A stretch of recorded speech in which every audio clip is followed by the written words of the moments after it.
Welcome to the Bobby Carpenter Show. Big Football Friday show for you here. It's like super juiced to get everything going. Can't wait, man. The Buckeyes have been drinking the loser juice for 2 weeks. We're right on the precipice now of being able to get that bad taste out of your mouth. Nebraska coming in, they chugged down a big old vat of loser juice after losing to Nebraska or losing to Indiana the prior week in Bloomington. So a tough one there for them. Both teams trying to get back on the winning track. So that's good. There was a game going on last night. So I don't know if you caught it. I did, and I turned it off quick. You didn't like how it felt? Did it turn out better than it was like 24-0? It only got worse. I mean, that's hey, you know what though? Like we threw another pick six before half, and then another interception in the second half. So and again, it does not make me feel good. Does not make me feel good. But like I was actually thinking about this as we picked dudes of the week. But this is the week. Our dude of the week is more for like what transpired like last week and throughout. Yeah. I don't know, maybe last week. So, but Pat Narduzzi has to literally be there. You know, it's funny because I was talking to a bunch of junior high coaches about that defense and where some of the picks came from. And I'm just like, bro, like, you got to remember where Pat Narduzzi came from. Came from Michigan State. And who's at Michigan State? A guy by the name of Mark D'Antonio, right? And where did he come from? He was at Ohio State. He worked for Saban. They're like, what do they run there? It's like, some of the stuff. Love it. Yeah, it's all iterations of the same thing. My brother played for Pat when they were down in Cincinnati, him and D'Antonio. So I've always followed him. A Youngstown dude, great guy, intense, fiery, and you could see that last night as Pittsburgh gets a big win over Syracuse. Pitt's still undefeated. 7-0, and I don't think anybody really saw this. They've got a big matchup next week. If SMU wins tomorrow, next week it'll be in Dallas, ranked on ranked, good on good. And it wouldn't shock me if you have maybe College Game Day potentially there for that. You could have them potentially at Happy Valley, depending how both Ohio State and Penn State win this week. So we'll see ultimately what happens. But a lot of juice, a lot of things happen. I want to give a shout out to my guy, Justin Hare, the head baseball coach at Ohio State. Just got hired. I think he came in, I believe, from Campbell, if I'm not mistaken. I played and helped him out with their Diamond Club and the Diamond Impact LLC, the collective. And so got some sweet gear, man. Got a little Jordan, little Buckeye, Ohio State swag. And so they're doing a great job. They got an event coming up, Schlegs, that I'll tell you about. I think they'd be nice if we could head over there and try to help them out a little bit. They're doing a good job and trying to bring Ohio State baseball back to where it should be when we were in school, when they were, making the tournament regularly. And heck, they even made a super regional one year. So hopefully we can get that back on track, as Justin's doing a great job trying to get that facilitated. But how are we feeling now, Schlegs? Like, it's 2 weeks off. The Friday before a game, after you've been on a bye week, like, I don't want to say you have like nerves, but like you get in that routine where it's, play Saturday, come in Sunday, film, lift, get healthy, off Monday, you get a lift in usually, do your stuff. Then bloody Tuesday, third down Wednesday, walk through Thursdays, kind of put the polish on it. And then Friday's best Fridays in football. And like you go back, but like you hadn't been there in that routine for a minute. You've been doing some other things last weekend. You were off. And so this weekend always, for me, had a little bit of like extra juice, a little extra sauce to it. Like, all right, I should be feeling fresh, like we're back into it. But I don't want to say like nerves or anxiety, but there was always something a little more after that whole week off, knowing you were going to get to play again. And we always worked out, Bob. Like, I mean, I don't really remember. I actually felt really good going in these weeks because I had so much preparation for the game. I felt good. It was more like I just want to get there. I just want it to happen so we can get back into our routine. It's crazy. Even as we're older, Bob, like you and I are very routine-based people. We love that routine. It's ingrained in us from an early age, especially in college and in the professional. But, like, they love it. I just think this. I think the guys, if there is any type of, like, anxiety or emotion or angst or whatever it is, I think it's because they want to go show what they've been working on, not necessarily. Wait, are you saying every time I come out, I want to show out? Yeah, that type of deal. But I think that here's the deal with veteran teams. They know they could have played better, they've been working on adjustments. Now we want to see what those adjustments look like on tape versus against live bullets. Because it's one thing to make adjustments. It's another thing to execute those adjustments in said situation, aka game day. So that's what I think they're excited to see. And if you're in that situation, like you said, talking about the ferment, just that swamp is just fermenting down there in the Batman suit. They've had it for 2 weeks. Let's just go out there and do it. Biggest thing for them, again, us peripheral looking in, Nebraska just got the absolute break speed off them last week. 5 turnovers, quarterback threw 3 picks, not able to run the football at all, right? That doesn't mean you don't continue to focus on what? Stopping the run and running the football, the fundamentals, winning the line of scrimmage. But can we get some of those takeaways? Can we get pressure?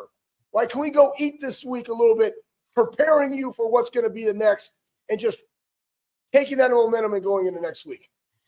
Absolutely. Big time. I'm going to keep that momentum, keep it rolling. You got to restart the momentum, Schlegel. Coming off a loss, no, doesn't feel very good at all. Something else happened earlier this week. I want to throw this up here. We didn't get a chance to get to it when you were off yesterday, Schlegel, so you left me to do the heavy lifting. But, Pat, I want to get to the McCall stuff. You're a great heavy lifter, bro. Well, I am. I do. I mean, I don't know if I'm quite as great at the heavy lifter as you are, as per what Steph tells me. You got that strong back, low back, and everything. You're a big deadlifting still. Yes, 100%, guys. But if we can throw up the Grayson McCall little nugget there. McCall! Yeah, Jason McCall played at Coastal Carolina for a number of years, comes over to NC State, I believe, last year. And it was just announced. This is a terrible one. Yeah, what do you think? It was going to be happy? Like, I mean. Well, with a name like McCall, I forgot about the scenario because it just automatically makes me think of bird noises. Because of like a call? Is that what we're talking about? I mean. I don't know. Just automatically when you said his name, I just thought of Ace Ventura. Yeah. Pet detective. So Grayson McCall, he ultimately steps back. That's the Coastal Carolina wishing him well. There's another one that he put out there himself on Instagram saying he battled injuries his whole career. This is one I cannot come back from. Brain specialist, my family. And I've come to the conclusion that it's in my best interest to hang the cleats up. And he's battling concussion. So it's always a tough one. And this is right on the heels of Tua announcing that he's going to come back. He's going to be playing. I guess they asked him about wearing a Guardian cap. He said he's not going to. Part of the reason was, I guess, the helmet that he wears. They said they've done all these studies on it. The Guardian cap provides no additional protection because the helmet itself is so good. But, I mean, it's a tough thing to see in sports when guys have to step back. People ask often how well, when did you decide to retire? I'm like, either you retire or they retire you. And a lot of times it's that you get too beat up. The problem is with these brain injuries, physically, you still feel like you can go play and perform. And I'll never tell anybody their own risk profile. It's like, if guys want to go play, great. Because most people can't understand what it's like to love something so much that you're willing to sacrifice your health, your own well-being, to continue to play, to be part of that team because you've done it your whole life. And there's a gap and there's a hole if you're not doing it. And not that it's your identity, but it's what you love. It's your passion and the connectivity that it brings with the people around you, and that you've done it for so long. And so it's my heart goes out to him for this. When the doctors tell you it's time, people want to be critical. Some guys should retire, some guys shouldn't. The Tua thing, it was back and forth, but I always like to make sure that, and you tip the cap, but I always want to defend whatever position the guy makes because it's his life. No one can make that decision for us. As the player, you get all the information you can, and then you make the decision and you move forward. Well, I mean, I think you said it very, very well, and it's unfortunate that he had to end his career like that. And you're absolutely right, Bob. I mean, the amount of things that, I just remember breaking my hand in high school. They're like, oh, you're going to be out for, 3 months. Like, I was wrestling, in 3 weeks, right? Like, people just don't know, right? You break 3 bones in your back, you have turf toe, you just get it. They bend your toe down, they stick the needle in between your joint, shoot it up. I'm going to go play. I'm going to practice. You break 3 bones? Great. Guess what? Never missing a practice. Tear an MCL. Guess what? I'm going to practice. That's just what we do because we love it. We also love our teammates. And it's like, we're going to be out there practicing with them. That's what it is. Like, and so when you get all that information, Bob, and you go through it, and then you end up dislocating your shoulder, and there's more things. It's like you can't do it anymore. And it's like you have to come to that realization, which absolutely sucks. When you have to actually convince, like, talk to yourself, like, this is where it is. This is the best decision for me. Coming to that conclusion is a difficult one. Yeah. Self-introspection. And that's why, to your point, Bob, everybody is different when they decide to stop. And why they stop, it doesn't matter. You respect it. You appreciate the work that he did at Coastal Carolina and NC State, and you wish him all the best moving forward. Yeah, I mean, they got the concussion protocol. You go into it now, you figure it out. College does it. The NFL has the most advanced. College does basically the same thing. And I mean, the good news is next week I'll be taking my NFL brain concussion MRI, meet with doctors and see how that goes. And hopefully that they're going to tell me that my brain just isn't pudding, and they're going to see me later in life wandering around on a stage, much like, some older people do now. Like that guy. Don't be like the guy from, The Boys, where he took the green juice and his brain just turned to mush and he only had 6 months to live. That'd be terrible. Yeah, you don't want to be like as my 8-year-old Caleb would say, don't be like Sleepy Joe, Dad. Get it together.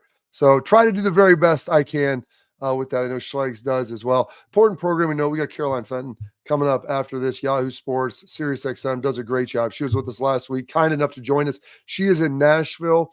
She'll be there for XM with Vanderbilt and Texas as they come to town.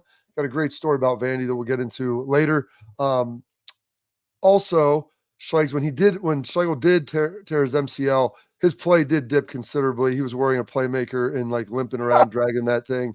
So he did champion and warrior on, but he was half the athlete that he was beforehand, which I don't know how much it was to begin with, but with that little peg leg, he was running around. So, hey, folks, big show for you today. Super excited. Please like, subscribe, leave your comments. We love getting into those. I'm sure the comments will be ripping and roaring again after the game this week. I want to tell you this before we get to Carolina. Export.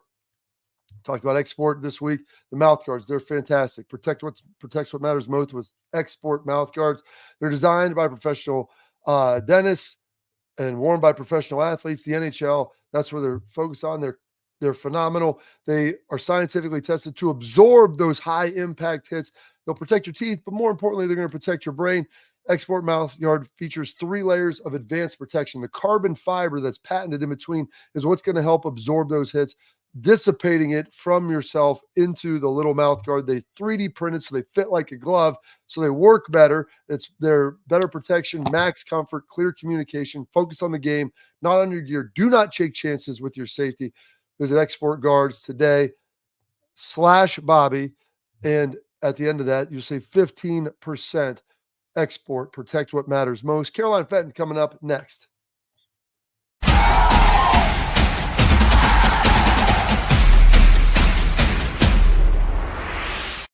We were called soft last year. You don't want to be soft, especially when you come to the playoffs. So that's going to be a process throughout this season of establishing us as a harder team here in the. I'm Garage Beer, and this is Bobby Carpenter. Garage Beer. Beer flavored beer. Beef with an F? Okay, my bad. It's crisp and cool and doesn't taste like. I'm Bobby Carpenter. I drink in garages because my wife says I don't belong inside. If you like a cold breeze on your bag, drink Garage Beer. It's American, and so can you. Garage Beer. Beer flavored beer. I don't buy into this nonsense, this conspiracy nonsense that he's got his money and he's dogging it. That's ridiculous.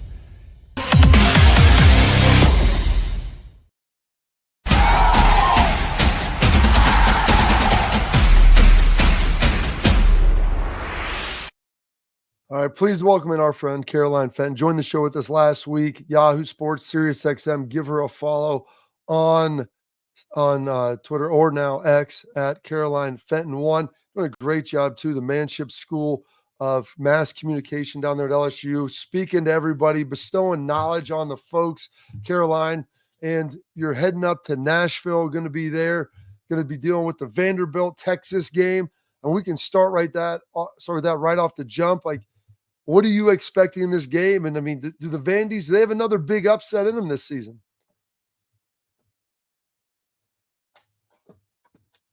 Oh goodness, I don't know if we got sound on this. Hey, Caroline. Oh, hold on, Caroline. We got to get our guy Pat. Hopefully we can troubleshoot some of the sound and get this. Hopefully, I think you may have muted yourself, Caroline. If you can maybe pop that off, see if we can get that done.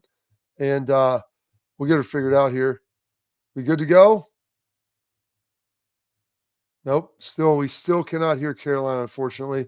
We'll get this figured out soon. But that Texas Vanderbilt. I love technology. Technology's great. I love technology. No, yeah. I don't. We should have. It's great when it works. No, we still can't hear you, unfortunately. We're gonna get this working. Caroline's been on the show. We've got this taken care of. We'll get it fixed. She's always running around. She's got a lot of stuff on her plate, and the technology will fail us from time to time. So I'm sure Pat will get that fixed up behind the scenes. We've got Texas Vanderbilt Schlegs. Pavia, the quarterback, Vanderbilt, Diego doing a great job. Obviously, they got the big win over Alabama. Texas coming in, big favorite in this game. And they were the number one team in the country until losing last week to Georgia. So it understand why that is. See if we can welcome Caroline one more time. Hello. There we go. Yes, we did it. We did it. That's the beauty of live shows and live radio. And whenever I bring all of my equipment on the road, and then it just, everything just goes to hell. But I'm happy to be here. Excited to be on with you guys this week. We're excited to have you. Thank you for making some time for us. Yesterday, doing a great job. The Manship School of Mass Communication, if I'm not mistaken, That's correct. It's a mouthful, but out shaping the minds of future journalists of tomorrow. But it was a blast. It was fun to go back to the old stomping grounds. Any time in Louisiana, whether it's 24 hours or 2 weeks, takes a toll on the old liver and on the old sleeping schedule. But it was good to be back, and happy to be back in Nashville. Massive game on Saturday at First Bank Stadium, Vanderbilt in Texas. And to your original question, can Vanderbilt do it again? Why not? Like that's exactly my response to any question that you might ask, not just about Vanderbilt, but really about this season as a whole. Like, yeah, sure. Why can't Vanderbilt upset another top 5 team this season? I do not think that they will, because I do not think that Texas is what we saw against Georgia last week. And I don't think Vanderbilt's defense is nearly as close to as physical, as disruptive, as stifling as Georgia's defense was last week. I think the biggest thing for Texas is, how can you contain Diego Pavia? I mean, he's so explosive. He has such a I don't give a single F kind of attitude. Like, he's so Manziel-esque. He's combined for almost 1,900 yards and 15 touchdowns at Vanderbilt. If you can at least shut him down either on the ground or get a bunch of pressure on him in the passing game, well, that's really all that Vanderbilt has. And I don't want to be disrespectful to Eli Stowers or any of these other really good players on Vanderbilt's team that have helped Diego Pavia carry Vanderbilt to where they are right now, which is, a team that's very much so in the national conversation, in the AP poll for the first time since 2013. But this team goes as Diego Pavia goes. He takes care of the football. He can extend plays. He is so fun to watch. But the thing to me is, can Texas contain Diego Pavia? And what does Quinn Ewers look like? Like, what does getting benched in the second quarter against Georgia kind of do to his psyche a little bit? We've seen some hesitation from Quinn Ewers since coming back from injury. Slow start against Oklahoma. It didn't matter because Oklahoma can't throw the football, can't score points. So it didn't matter that they got off to a slow start against Oklahoma, but yet another slow start from Quinn Ewers, so much so that he got pulled in the second quarter, came back in the second half and looked better. But what does Quinn Ewers and this Texas offense look like this week is another big question for me. Yeah, it's a huge question. And then we'll take it back to your stomping grounds for another game. When you got LSU, Texas A&M, at Texas A&M. Surprisingly enough, at the beginning of the year, everybody, LSU, they're garbage. They lose to USC. Like, it's not going to happen. Brian Kelly, what's up? Quietly, these are only undefeated teams in the SEC playing each other. what's going to go happen down there in College Station this week? It's just like we all drew it up preseason, right? The Texas A&M and LSU would be the two lone undefeated teams in conference play. But I think we also kind of did that with Texas A&M as well. That Texas A&M lost to Notre Dame. Connor Wigman did not look very good, and I can speak for myself. I just kind of wrote Texas A&M off. And then they had that massive performance against Missouri where they dominated Missouri defensively. Connor Wigman moved the ball really well. They ran the ball really well. And even special teams, like everything that could have gone right for Texas A&M against Missouri did in fact go right. So that kind of made me think about this team again. Why did I count them out after losing to Notre Dame? Teams can get better. We can allow teams to improve and get better throughout the season. That's what both of these teams have done. I like, and this is not a heart pick. This is a head pick. There are a few areas in this game where I think that LSU has the advantage. LSU has gotten better defensively, and LSU is now running the ball a whole lot better than they were the first few weeks of the season. And it's crazy to me that an LSU team can't play defense or run the ball, but I guess, anything can happen in 2024. But they're running it a lot more. They're committing to the run. Caden Durham, freshman phenom running back last week against Arkansas, had 21 carries. Before that, his career high was 12. So LSU's establishing this running game, committing to the run game. Now, Texas A&M has one of the best defensive fronts in all of college football. That's going to be a really interesting matchup to watch as well. Is this Texas A&M defensive front with Shamar Stewart and Shamar Turner and Scooby Williams and Nick Scorton, who's been incredibly disruptive all season long, what they look like against an LSU offensive line that's only given up 2 sacks all season long, but has struggled in run protection a little bit. But the reason why I think that LSU has the slight advantage here is because if Texas A&M takes the run game away from LSU, well, Garrett Nussmeier can win you a game with his arm. We've already seen it. We saw Garrett Nussmeier be able to do that against Ole Miss when LSU had maybe 80 rushing yards, and that's being generous. Texas A&M, on the other hand, if LSU takes Le'Veon Moss away from this A&M offense, I don't trust Connor Wigman to be able to win a game single-handedly with his arm, especially against an LSU pass rush that is only getting better with Braden Swinson and Whit Weeks, the leading tackler in the SEC. So I like that advantage there, but Kyle Field, no doubt, is a massive force multiplier in this situation. It really is. Trying to overcome that road environment will be tough.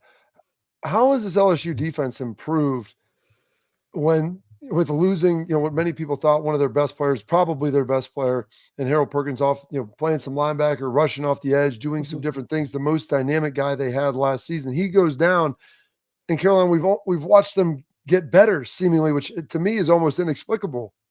It is weird, right? You lose not just the best player on your team defensively, maybe one of the best defensive players in all of college football, and you get better. And there has been a kind of uncomfortable conversation going on in LSU circles of, is Whit Weeks what we all expected Harold Perkins was going to be? And that's crazy. But it's never been because of a lack of talent. I think it's all the entire difference has been the coaching staff. And I think that Harold Perkins unfortunately just tore his ACL and was out for the season at a pivotal point in the season where the coaching just started to click. And we saw Braden Swinson and Savion Jones and Weeks take those steps forward, and kind of they had the mentality of Harold is gone and I have to step up, and we all as a unit have to step up and make up for what we lost in Harold Perkins. I think that Blake Baker and Bo Davis, defensive line coach that came over from Texas, widely regarded as one of the best defensive line coaches in college football, and Kevin Peoples as kind of a pass rush specialist that Blake Baker brought with him from Missouri, that they just needed some time to coach this team up. Last season, when the defense was horrendous, like maybe physically, mentally, emotionally ill watching it because it was so bad, it was never because of a lack of talent. It was all because of scheme and because of coaching. You get better coaches in here, and albeit you lose some talent, you get better coaching in here, and that's been the difference for LSU. Yeah, it's his first year as a DC coming from Missouri, right? And it takes time, and you got your players got to figure all this stuff out too. And I totally get that. That's where the cool thing about college football, Carolina, is you're seeing that coaching does matter. Seeing the Cignetti, he's winning, like guys are being coached up. Let's switch that. Speaking of coaching, you got FSU and Miami. Miami 3 wins, end of the game. Florida State goes to Miami. Like, can they remotely get this done? Like, is this? Like, I don't even know. I don't even know why this is a game that you would even talk about, except for the fact that it's a rivalry. But like, is that even? Can you even fathom something like this happening? No. Yeah, No. I mean, either. I know I started this by saying anything can happen in this season, Exactly. and yet no, it's not something that I can really fathom. Florida State can't do anything. They Yeah, can't no, throw so the too. football. They can't protect the quarterback. They can't run the ball. They can't play defense. They can't take care of the ball. It is the most puzzling thing to me how we went from a Florida State team that was riding high, undefeated, and then now they're one of the worst teams in all of college football on both sides of the ball. I frankly, I don't understand it. The one way that I would see, Florida State wiggling their way in here is if Miami's defense continues to struggle, which they have all season long. And if Cam Ward just isn't Cam Ward and isn't Superman. And even if Cam Ward isn't Superman, and even if Miami's defense continues to play maybe at a level much lower than I think they are playing at in order to get to the college football playoff or even make splashes in the college football playoff, I still don't think that this Florida State team has nearly enough talent or discipline to be able to take advantage of that, frankly. Yeah, that's what's interesting. You got Cam Ward there, obviously. Heisman candidate. I've been kicking this around, Caroline, trying to figure out who's the leader, the front runner for the Heisman Trophy right now. A lot of people throw out Cam Ward. I mean, you got Travis Hunter. Milroe was in the conversation earlier. You have, Ewers in the conversation. He's missed time. There's been a number of guys, and it's just nobody's kind of separated themselves to this point.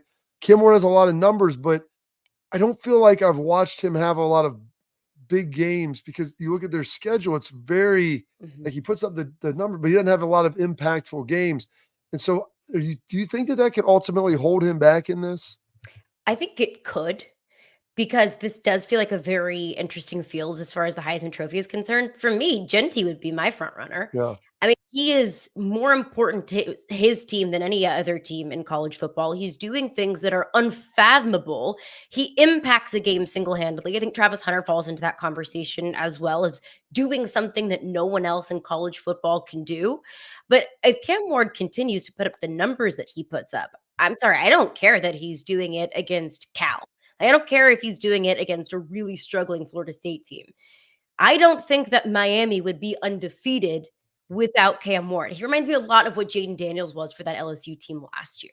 That team was probably a 6-6 team with just an average quarterback, but Jaden Daniels was just popping off the stat sheet, and Jaden Daniels was doing things that nobody else in college football could do. So I do think that the schedule could probably hurt Cam Ward, but if they win all of their games and he's putting up 300-yard performances in the fourth quarter against Cal to make that massive comeback, then I mean, you can't ding the guy for having a easy schedule. He doesn't make the schedule.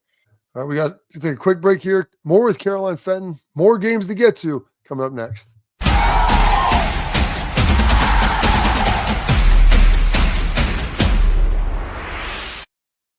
Well, how do they know I'm doing this? Did somebody leak this out? It's social media. Oh. That's the way social media works now. I thought maybe you were just running that yep.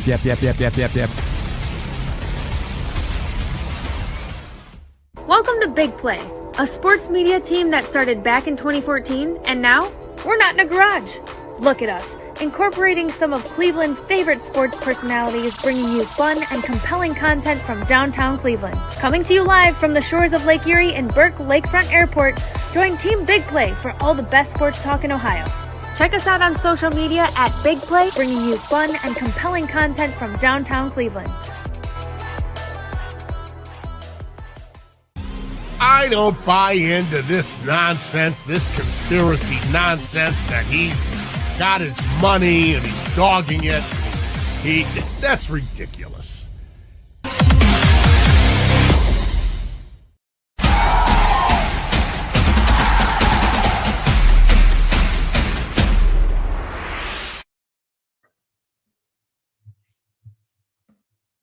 Welcome back into the show. Welcome back to the show here. Still here with our girl Caroline Fenton. Give her a follow on X, Caroline Fenton. One does a great job there on SiriusXM and on Yahoo Sports. Make sure you check her out. My guy Jason Fitz doing some stuff on Tuesdays and Thursdays. Am I correct in saying that? Tuesdays and Saturdays. Tuesdays and Saturdays. Yeah. So halfway there. Tuesdays and Saturdays. Make sure you check her out. And game that I'll be eye hustling a lot. And it's kind of, I think, the last stand for both of these teams this year. Both Missouri and Alabama coming into the season had aspirations, playoff, and maybe even expectations to get there. Missouri with only one loss. But I don't know if they can withstand a second just based upon their wins and what they've looked like. Bama with 2 losses, but they've got that huge win over Georgia that kind of helps bolster them. I don't know if they could withstand a third. They're big favorites. Missouri's beat up with Brady Cook being out. Their running back Noel is out as well. Where do you see this one going? And do you believe that this is maybe the last stand for both of these teams in this season for what they hope to accomplish? It definitely feels like the last stand. It feels like loser, go home, winner. Your hopes of getting to the college football playoff at least are alive. I mean, even if Bama or Missouri wins this game, that's still no guarantee that either of these teams get into the college football playoff. Missouri, because they do have such a light schedule and they don't have any of those big games to kind of bolster their resume, like you mentioned. But it's not like Alabama has looked all that great in a lot of the games that they have won either. I expected a pissed off Alabama team after getting embarrassed at Vanderbilt, and then you come home against a vulnerable South Carolina team. Well, they just barely eked by and then followed up that performance with a dud at Neyland Stadium. Like, this is not the Nick Saban coached Alabama team that we can expect after a loss or even just a less than perfect performance that they come back with something to prove. I still think that Alabama has so much to prove. And my question with Alabama is, where is that team? Where is the defense? And where is the Jalen Milroe that we saw in the first half against Georgia? Because since then, Jalen Milroe has been a turnover machine. He has 6 interceptions on the season. That's as many as he had in 14 games in all of last season. He's turned the ball over 4 interceptions rather, in just the last 2 games. He looks hesitant. He looks uncomfortable in this offense. He doesn't look like he trusts himself or his receivers. And you could say, okay, well, the offensive line has been struggling. The offensive line wasn't very good last year either. And the defense, they completely shut Georgia down in the first half. And then the second half against Georgia, they got picked apart, and they've continued to get picked apart. Tennessee got shut out in the first half by Alabama's defense, and they ended up winning that game. There's just so many holes on this Alabama team, but I still like Alabama to win it because I trust Jalen Milroe more because of the Brady Cook situation. Because even if he does play, he's going to be less than 100%. And even if Brady Cook does play, they haven't utilized Luther Burden nearly enough. The run game has struggled with Nate Noel. Now, without Nate Noel, I don't know if Marcus Carroll can truly, carry this running game the way that it should, whether it's Brady Cook or Drew Pine, who, by the way, when he stepped in for Brady Cook last week, did not look very good, completed less than 50% of his passes. So I still like Alabama here because I think that they have the physicality advantage. I think they have the talent advantage. But Alabama's going to have to start figuring things out, and it's going to have to start imposing their will. And they're going to have to start doing it pretty soon because they need those style points, those flashy points on their resume in order to get one of those at-large bids. Speaking of teams, struggling a little bit, 2 teams coming off losses. You've got Nebraska coming into Ohio State. Ohio State, obviously, with the bye, losing to Oregon in a tight one. Nebraska just getting smoked by Indiana, and something that I never thought I would see. Both these teams need a win. Nebraska, heavy underdog. I believe 24, 25 points is currently the number. Caroline, do you feel like this is a get-right situation for Ohio State heading into Penn State? I think it is, and it better be. It better be going into that game against Penn State. And that Penn State game is something that I'm going to be looking at as well because it has trap game written all over it of we're looking ahead to Ohio State. But this feels like a great opportunity for Ohio State to come off of the bye, remind themselves that we are still one of the best teams in the country. And it's not going to be easy because I do think that a Matt Rule coached Nebraska team is not just going to tuck their tails between their legs throughout the rest of the season after getting murdered by Indiana, which was not my bingo card last week. But this does feel like a great opportunity for Ohio State to get right, to keep that run game moving, and to do what they do best going into what is going to be a really difficult test against Penn State. All right. Well, you mentioned that Penn State trap game. We'll leave you with this. Penn State, Wisconsin, pretty tight line. 4 to 5 points is what I've been seeing up in Camp Randall. Tough place to play at night. Badgers have been playing better after some tough losses to USC and Bama. Mm-hmm. You think they could potentially be upset special? Why not? Ooh. I mean, I think that it could be. I think that it absolutely could be. I love what I have been seeing from Drew Aller in this Penn State passing game. It's been so much more explosive than what we saw last season. The defense has been really good. Penn State's gotten a little bit banged up. And they could be coming off of that overtime win against USC where they came back. They looked great. Number 44 might be one of the most exciting players to watch in the Big Ten. One of the best tight ends, Tyler Warren, one of the best tight ends in the country. But the thing to me is the mental aspect of winning an emotional game in overtime on the road after a long road trip, and then now looking ahead to what is going to be the most difficult test on Penn State's season in Ohio State. But this, to me, feels like a James Franklin game. You keep your team focused on what you have to do this week. And if you can, then you keep your Big Ten championship and college football playoff hopes alive. Absolutely. Well, Caroline, thank you for all the knowledge. Enjoy the game tomorrow. Hopefully you don't get hit by any projectiles. They got nets up, I believe. So I mean, you never know. I might be on Broadway carrying goalposts yet again. So that'd be amazing. We'll see. Well, that would be absolutely tremendous. Thank you for spending some time with us today. I know you got a busy schedule, so you enjoy the day, and hopefully we'll talk to you soon. Awesome. Appreciate y'all. Enjoy the games this weekend. She is Caroline Fenton. Give her a follow on X. Caroline Fenton 1, Sirius XM, Yahoo Sports, Tuesday night, Saturday night. Check her and my man Jason Fitz out. They do a tremendous job. Headlines coming up next.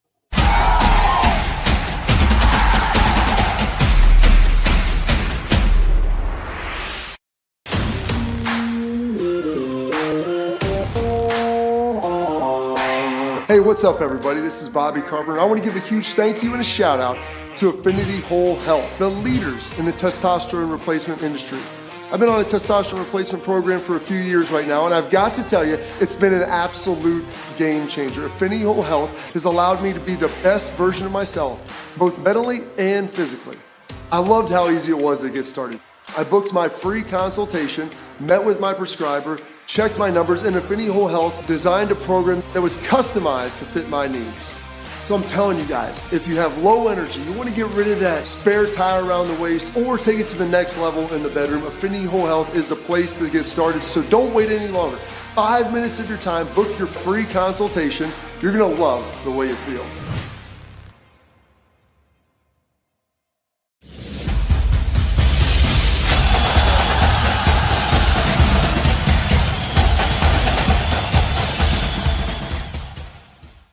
All right, we got our headlines brought to you by our friends over at Affinity Whole Health. They offer personalized treatment plans to help you feel better, whether you're struggling with weight loss, low energy, muscle loss, poor sleep. Affinity can help you with all of that. They check the boxes. Here's how it goes. You're going to go to AffinityWholeHealth.com. You say, I want to feel better. You're going to set up your free consultation. You go in there, you talk to a specialist. Boom. They're going to draw some blood. They're going to take care of you. Take a look. Develop a customized plan to fit your needs.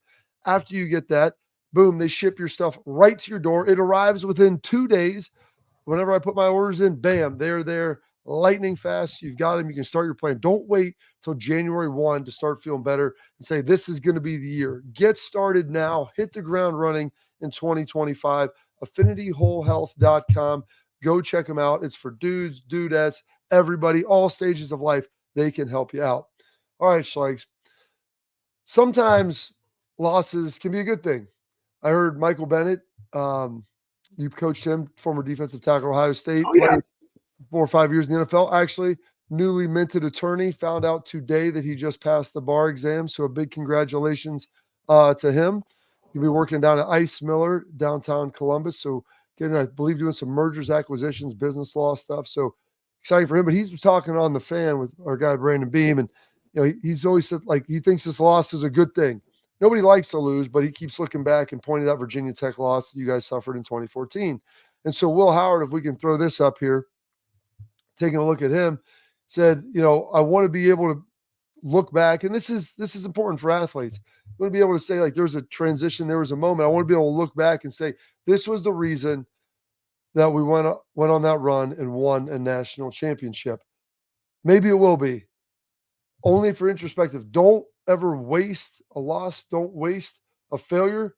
It's only a failure if you don't learn from it, and hopefully that'll be the case with the Buckeyes, but we'll find out here in the next coming weeks. Yeah, I mean, I think that there were some glaring issues. I think that they were able to see it on tape. There's nothing worse than being able to see mistakes that you've had on tape in front of your peers, but also, and you and I, Bob, hold coaches accountable. It's on them. Yeah. I never really thought about it till I got older, but imagine when staffs come together, right? And I made that call, or did I really coach this up enough, right? Like, those are the questions that you have to have. Yeah. When you watch this type of film. So it's not just the players making mistakes amongst their peers, it's the coaches amongst their peers and the mistakes and the things that we got to do to get better. Sometimes these things can be, and Kirby Smart alluded to it, man. It's like, hey, these are great lessons, not only for the players, but for our staff. And we got to come out here and we got to go eat. That literally we'll talk about in our keys to the game.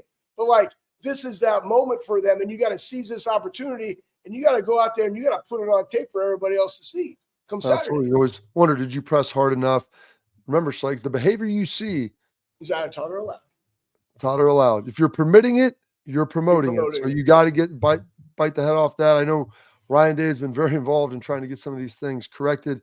And when you lose, you look at it all and you look more thoroughly. It's just human nature than when you win. And when you're losing, sometimes you get upset. You throw projectiles onto the field.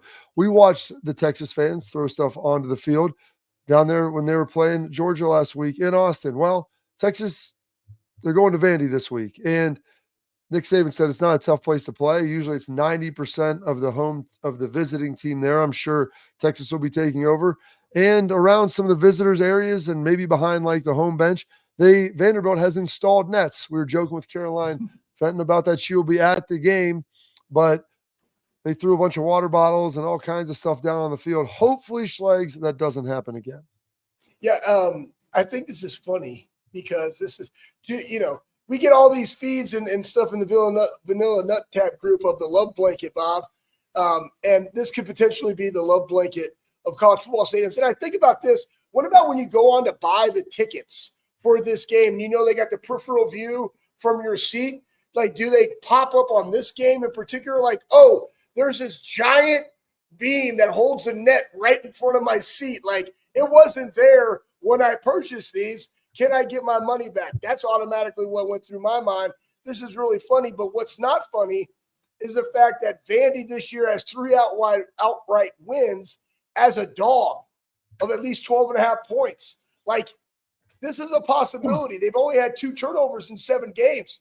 Yeah. This is a real possibility, especially watching the film from how Georgia attacked Texas. And that's the beauty of it, guys.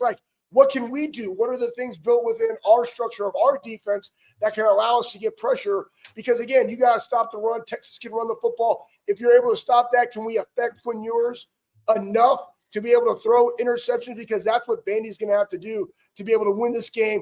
Tear down the goalpost, take them down through Broad Street, put them in the river. That would be epic. Buckeyes. Epic. Get it done. Buckeyes. We got our tailgate talk coming up next. Anchors. Keys of the game. Thoughtful Thursday, brought to you by Real Truck. Stay locked in.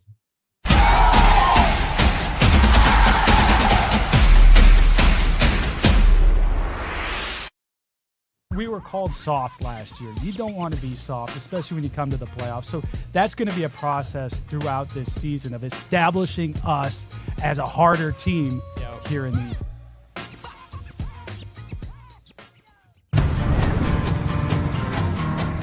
Building a home for the people who are worth it. Stepping out, throwing in a line, and dropping the tailgate for a picnic. And finding far-off campsites with the people you're closest to. Upgrade your truck, Jeep, or Bronco with over 1 million parts and accessories. And bring your truck to life. Real Truck.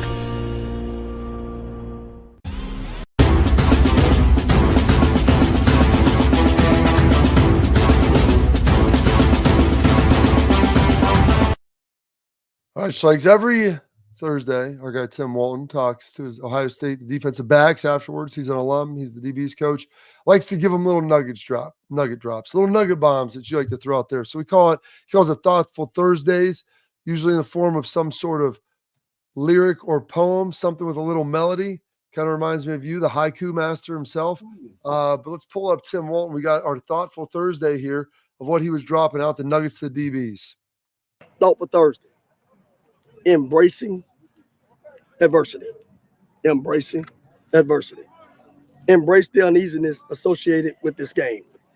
Choosing the hard way means willingness to embrace discomforts.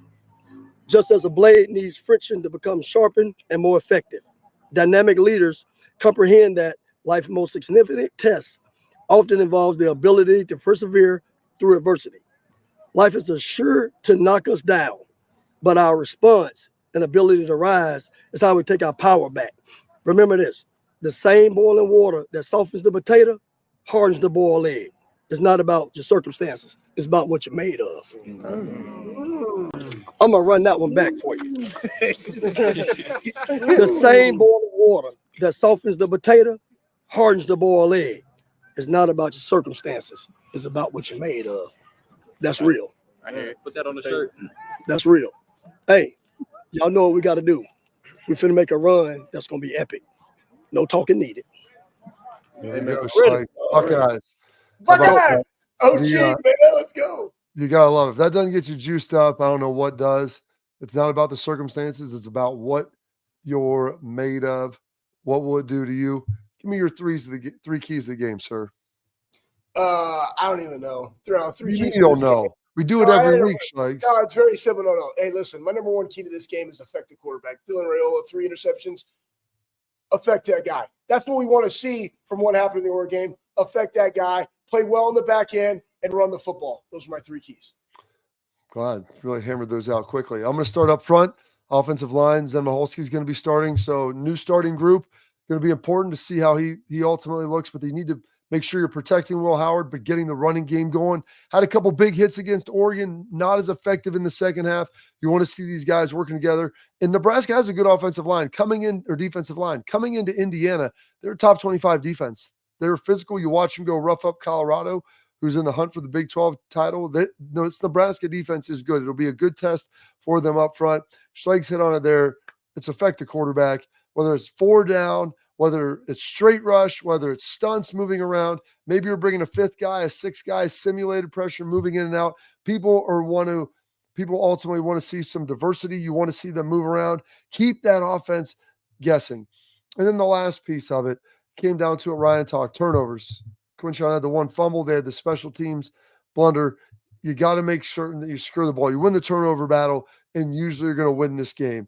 A game like this, usually going to win almost every game. They were 0-2 against Oregon. If you found a way to get one of those back, you probably end up winning it. The inches we need, Schlegs, are ultimately everywhere around us. All right, coming up next, dude of the week. Dude's not a gender, a dude's a lifestyle. So it can be anybody. Find out next on the Bobby Carpenter Show.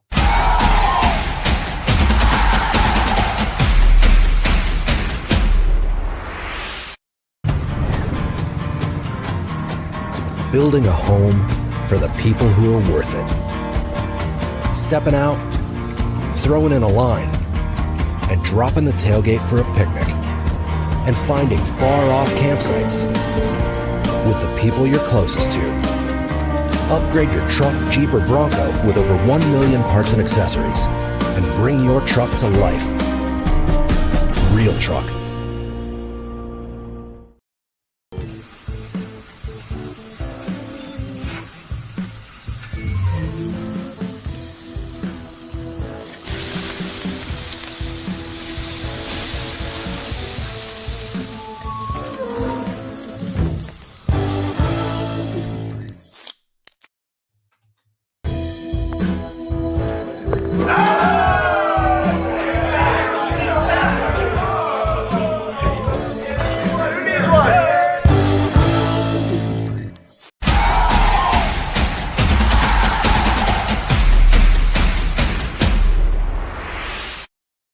All right, Schlegs, I know you like picking like 13 dudes at a time.